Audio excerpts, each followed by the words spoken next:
You sit him down, you're calm, you've thought it all through, and you say, I just want to understand how your childhood is affecting us. And guess what? He shuts down, or he gets defensive, or he says, here we go again. You'd think that I had asked for his secret Bitcoin password, not his feelings. But here's what I want you to really wrestle with. When you bring it up, does he hear, I want to understand you, or does he hear, you're the problem? Because those land very differently in a nervous system that grew up in chaos. Now, you might have the best intentions in the world, but if what he experiences feels like blame, his body reacts before his brain even gets a vote. Now, I know my intentions were pure. However, my delivery, on the other hand, it did sometimes sound like I was reading from Interventions for Dummies. Now, trauma wires people for threat detection. Correction can feel like criticism, and even curiosity can sound like accusation if safety isn't established. So the short version is, you may be speaking compassion, but he may be hearing indictment. Now, a lot of men who survived hard childhoods already carry this low-grade hum of shame. Something's wrong with me. Shame is like that low battery warning on your phone. It's always humming,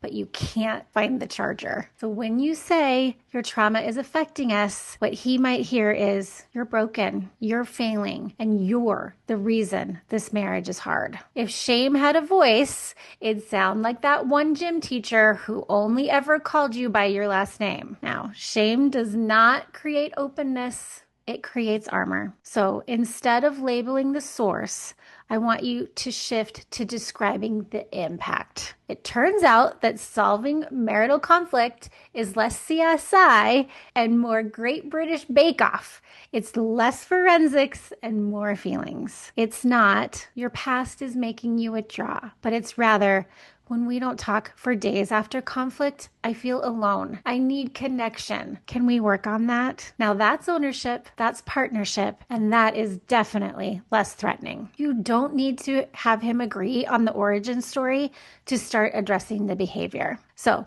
are you bringing this up in the middle of a fight or in a calm, connected moment? Are you regulated or coming in hot because you're exhausted? I can tell you with experience that trying to resolve trauma at 11 p.m., it is like assembling IKEA furniture without instructions. Someone is gonna cry, and it'll probably be me. Now, my inner therapist clocks out at 8 p.m. sharp, so after that, you're just getting whatever's left of me and a box of Cheez-Its. Because if your nervous system is escalated, his will escalate too. Two dysregulated people do not create clarity. They create distance. And here is where it gets real. If he never connects the dots to childhood trauma, is he still willing to take responsibility for how he shows up? Sometimes connecting the dots just means you get a lot of polka dots and zero progress. If self-awareness were a sport, some of us are still waiting to be drafted, because this isn't about forcing him to adopt your framework. It's about whether he's willing to build a healthier marriage with you. Awareness is great, but accountability is definitely required. So if you want him to open up, I need you to lead with safety, not diagnosis. Focus on how the behaviors impact you. Invite collaboration instead of assigning cause, and definitely regulate yourself before you ask him to go anywhere vulnerable. You can't shame someone into healing, but you can create an environment where healing feels possible. And if you're sitting there thinking, okay, but what pattern are we even stuck in?